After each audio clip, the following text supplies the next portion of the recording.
Sa amin sa probinsya, dito ho, yan, may kuhanan ho kami ng tubig dito, ang tawag sa amin bukal. Ayan o, pakita ko sa inyo, napakalinaw ho ng tubig na to.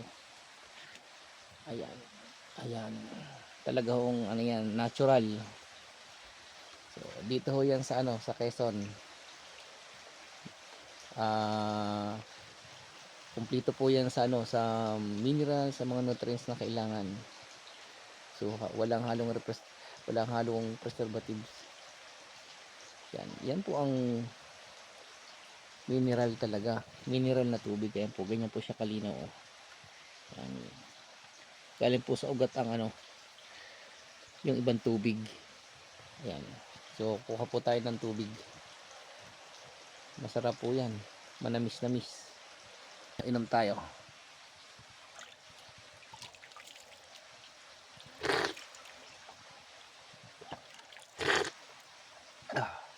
Mineral po to.